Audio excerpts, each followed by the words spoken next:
मैं अजय सर आप सभी विद्यार्थियों के समक्ष फिर से एमबीवीआई क्वेश्चन आंसर लेकर के उपस्थित हूँ। आज हम लोग वर्ग 10वीं क्लास के विद्यार्थियों के लिए विषय बायोलॉजी से पाठ 1 जैव प्रक्रम से 20 एमबीवीआई वस्तुनिष्ठ प्रश्न का अध्ययन करेंगे, जो बहुत ही इंपॉर्टेंट है, जो आपके एग्जाम में कई बार पूछा गया प्रश्न है। मैं आपको बता दूं कि जैव प्रक्रम से जो है पार्ट 1 हमने बना दिया है। आप मेरे चैनल का प्लेलिस्ट में जाकर के देख सकते हैं, या उसका लिंक हम डिस्क्रिप्शन बॉक्स में दे देंगे, आप वहां से भी जाकर के देख सकते हैं। तो आज हम लोग जो है विषय बायोलॉजी से जैव प्रक्रम से पाठ 1 जैव प्रक्रम से 20 एमबीवीआई वस्तुनिष्ठ प्रश्न आंसर का अध्ययन करेंगे, जो बहुत इंपॉर्टेंट है।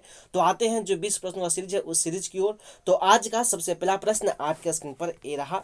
तो आज का सबसे पहला प्रश्न है कि लार में कौन सा एंजाइम पाया जाता है। आपको बताना है कि लार में कौन सा एंजाइम पाया जाता है। इसके 4 ऑप्शन दिया गया है। ए में है माल्टोज, बी में है इरेप्सिन, सी में है एमाइलेज और डी में है लाइपेज। इसका आंसर होगा सी नंबर ऑप्शन एमाइलेज। तो हैं दूसरे नंबर प्रश्न की ओर। तो आज का दूसरा नंबर प्रश्न है कि वसा का पाचन किसके द्वारा होता है।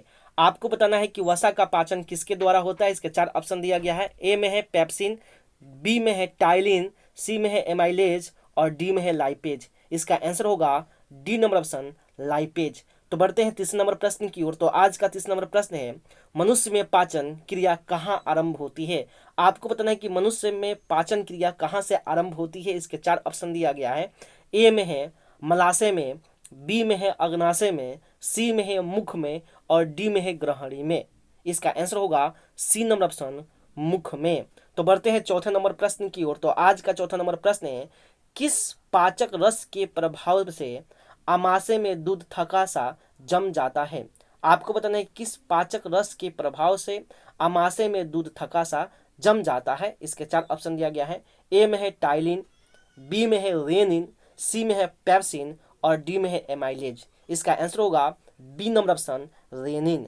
तो बढ़ते हैं पांचवें नंबर प्रश्न की ओर। तो आज का पांचवा नंबर प्रश्न है आहार नाल का सबसे लंबा भाग है। आपको बताना है कि आहार नाल का सबसे लंबा भाग कौन है। ए में है ग्रसनी, बी में है छोटी आंत, सी में है आमाशय और डी में है ग्रास नली। इसका आंसर है बी नंबर ऑप्शन छोटी आंत। तो बढ़ते हैं छठे नंबर प्रश्न की ओर। तो आज का छठा नंबर प्रश्न है कि मनुष्य में वृकक संबंधित है। आपको बताना है कि मनुष्य में वृकक किससे संबंधित है। इसका 4 ऑप्शन दिया गया है।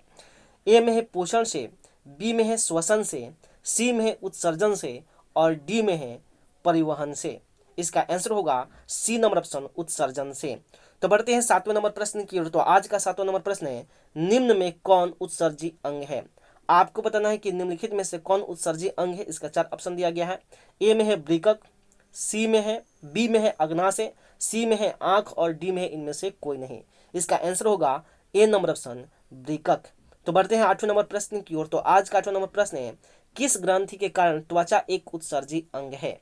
आपको बताना है कि किस ग्रंथि के कारण त्वचा एक उत्सर्जी अंग है। इसके 4 ऑप्शन दिया गया है। ए में है स्वेद, बी में है दुग्ध, सी में है श्लेष्मा और डी में है स्नेह। इसका आंसर होगा ए नंबर ऑप्शन स्वेद। तो बढ़ते हैं 9वें नंबर प्रश्न की ओर। तो आज का 9वां नंबर प्रश्न है मनुष्य में कार्बन डाइऑक्साइड का उत्सर्जन किससे होता है। आपको बताना है कि मनुष्य में कार्बन डाइऑक्साइड का उत्सर्जन किससे होता है, किस अंग से होता है। ए में है वृकक, बी में है त्वचा, सी में है फेफड़ा और डी में है यकृत। इसका आंसर होगा सी नंबर ऑप्शन फेफड़ा। तो बढ़ते हैं 10वें नंबर प्रश्न की ओर। तो आज का 10वां नंबर प्रश्न है निम्नलिखित में से कौन सा पदार्थ अमोनिया के साथ मिलकर यूरिया बनाता है। आपको बताना है कि निम्नलिखित में से कौन सा पदार्थ अमोनिया के साथ मिलकर यूरिया बनाता है। इसका 4 ऑप्शन दिया गया है। ए में है यूरिक अम्ल, बी में है अमीनो अम्ल, सी में है ऑक्सीजन और डी में है कार्बन डाइऑक्साइड। इसका आंसर होगा सी नंबर ऑप्शन ऑक्सीजन। तो आशा करते हैं कि आपको ये सभी प्रश्न समझ में आ रहे हैं। अगर आपको लगता है कि सभी प्रश्न इंपॉर्टेंट है और आपके एग्जाम 2023 के लिए, बिहार बोर्ड के एग्जाम 2023 के लिए उपयोगी है, तो जरूर आप मेरे चैनल को सब्सक्राइब कीजिएगा, वीडियो को लाइक कीजिएगा, साथ ही साथ इस वीडियो को शेयर कीजिएगा और बेल आइकन को जरूर दबाइए, ताकि इस तरह के एमबीबीआई क्वेश्चन आंसर आपका स्क्रीन पर सबसे पहले मिले और आप अपने एग्जाम की बेहतर से बेहतर तैयारी कर सकें। चलिए हम लोग बढ़ते हैं 11वें नंबर प्रश्न की ओर। तो आज का 11वां नंबर प्रश्न है कि प्राग नलिका का बीजांड की ओर वृद्धि करना किस प्रकार का अनुवर्तन है। आपको बताना है कि प्राग नलिका का बीजांड की ओर वृद्धि करना किस प्रकार का अनुवर्तन है। इसके 4 ऑप्शन दिया गया है। ए में है एंजाइम, बी में है रसायन, सी में है प्लाज्मा और डी में है रसायन अनुवर्तन। इसका आंसर होगा डी नंबर ऑप्शन रसायन अनुवर्तन। तो बढ़ते हैं 12वें नंबर प्रश्न की ओर। तो आज का 12वां नंबर प्रश्न है सजीव में निम्न में से कौन जैव प्रक्रम में पाए जाते हैं। आपको बताना है कि सजीव में निम्न में से कौन जैव प्रक्रम पाए जाते हैं। ए में है श्वसन, बी में है पोषण, सी में है जनन और डी में है इनमें से सभी। इसका आंसर होगा डी नंबर ऑप्शन, इनमें से सभी। जैव प्रक्रम में श्वसन, पोषण, जनन ये सभी आते हैं। तो बढ़ते हैं 13वें नंबर प्रश्न की ओर। तो आज का 13वां नंबर प्रश्न है, अमीबा अपना भोजन ग्रहण करता है। आपको बताना है कि अमीबा अपना भोजन किसके माध्यम से ग्रहण करता है। ए में है दांत द्वारा, बी में है भोजन रसधानी द्वारा, सी में है केंद्रक द्वारा और डी में है कुटपाद द्वारा। इसका आंसर होगा डी नंबर ऑप्शन, कुटपाद द्वारा। तो बढ़ते हैं 14वें नंबर प्रश्न की ओर। तो आज का 14वां नंबर प्रश्न है, मांसाहारी जंतुओं की छोटी आंत की लंबाई शाकाहारी जंतु की तुलना में क्या होती है। इसके 4 ऑप्शन दिया गया है। ए में है कम होती है, बी में है अधिक होती है, सी में है एक समान होती है और डी में है इनमें से कोई नहीं। इसका आंसर होगा ए नंबर ऑप्शन, कम होती है। प्रश्न फिर से पढ़ देते हैं, यह प्रश्न कंफ्यूजन कर रहा होगा आपको।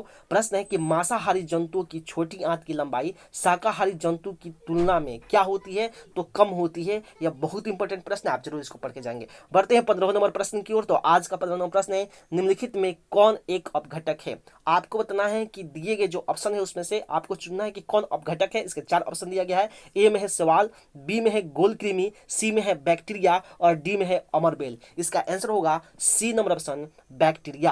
तो बढ़ते हैं 16वें नंबर प्रश्न की ओर। तो आज का 16वां नंबर प्रश्न है, क्लोरोफिल अणुओं को कहते हैं। आपको बताना है कि क्लोरोफिल अणुओं को क्या कहते हैं। इसके 4 ऑप्शन दिया गया है। ए में है प्रकाश संश्लेषी इकाई, बी में है प्रकाश संश्लेषी अंग, सी में है प्रकाश संश्लेषी अंगक और डी में है इनमें से कोई नहीं। प्रश्न फिर से पढ़ देते हैं। प्रश्न है, क्लोरोफिल अणुओं को कहते हैं, क्लोरोफिल जो अणु होते हैं उसको क्या नाम से पुकारते हैं, क्या उसको कहते हैं। ए में है प्रकाश संश्लेषी इकाई, बी में है प्रकाश संश्लेषी अंग, सी में है प्रकाश संश्लेषी अंगक और डी में इनमें से कोई नहीं। इसका आंसर होगा ए नंबर ऑप्शन, प्रकाश संश्लेषी इकाई। तो बढ़ते हैं 17वें नंबर प्रश्न की ओर। तो आज का 17वां नंबर प्रश्न है कि ट्रिप्सिन नामक एंजाइम पाया जाता है। आपको इतना कि ट्रिप्सिन नामक एंजाइम किस भाग में पाया जाता है, अंग किस अंग में पाया जाता है। इसके 4 ऑप्शन दिया गया है। ए में है पित्ताशय में, बी में है अग्नाशयी रस में, सी में है आंत्र रस में और डी में है जठर रस में, जठर रस में।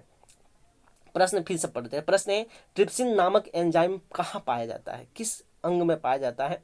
ए में है पित्ताशय में, बी में है अग्नाशयी रस में, सी में है आंत्र रस में और डी में है जठर रस में। इसका आंसर होगा बी नंबर ऑप्शन, अग्नाशयी रस में। तो बढ़ते हैं 18 नंबर प्रश्न की ओर। तो आज का 18 नंबर प्रश्न है, स्वपोषी पोषण के लिए आवश्यक है।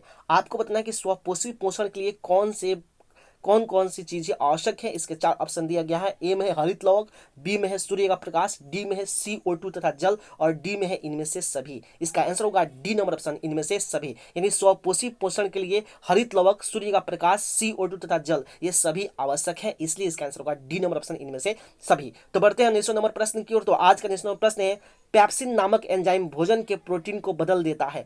आपको बताना है कि पैप्सिन नामक एंजाइम भोजन के प्रोटीन को किसमें बदल देता है। इसके 4 ऑप्शन दिया गया है। ए में है पेप्टोन में, बी में है एमिनो अम्ल में, सी में है वसा अम्ल में और डी में है ग्लूकोज में। इसका आंसर होगा ए नंबर ऑप्शन, पेप्टोन में। तो बढ़ते हैं आज का सबसे अंतिम प्रश्न अर्थात 20वां नंबर प्रश्न आपके स्क्रीन पर ए रहा। तो आज का 20वां नंबर प्रश्न है, निम्नलिखित में कौन मनुष्य के मुख गुहा में पाई जाने वाली लाल ग्रंथि नहीं है। आपको बताना है कि निम्नलिखित में से कौन मनुष्य के मुख गुहा में पाई जाने वाली लाल ग्रंथि नहीं है। ए में है पैरोटिड, ए में है पैरोटिड, बी में है सब मैंडिबुलर, सी में है ब्रूनर्स और डी में है समलिंगुअल। इसका आंसर होगा सी नंबर ऑप्शन, ब्रूनर्स। तो आशा करते हैं कि आपको ये 20 प्रश्न समझ में आए हैं और आपके एग्जाम के लिए भी उपयोगी है। तो जरूर आप मेरे चैनल को सब्सक्राइब कीजिएगा, वीडियो को लाइक कीजिएगा, साथ ही साथ इस वीडियो को शेयर कीजिएगा और बेल आइकन को जरूर दबाइए ताकि इस तरह के क्वेश्चन आंसर आपके स्क्रीन पर सबसे पहले मिले और आप अपने एग्जाम की बेहतर से बेहतर तैयारी कर सके। इसके साथ बिहार बोर्ड के जितने भी युवा हैं जो किसी भी कॉम्पिटेटिव एग्जाम की तैयारी करते हैं, साथ ही साथ बिहार बोर्ड के एग्जाम की तैयारी करते हैं, उन सभी मित्रों सभी दोस्तों मेरी तरफ से बेस्ट ऑफ लक। जय हिंद, जय भारत।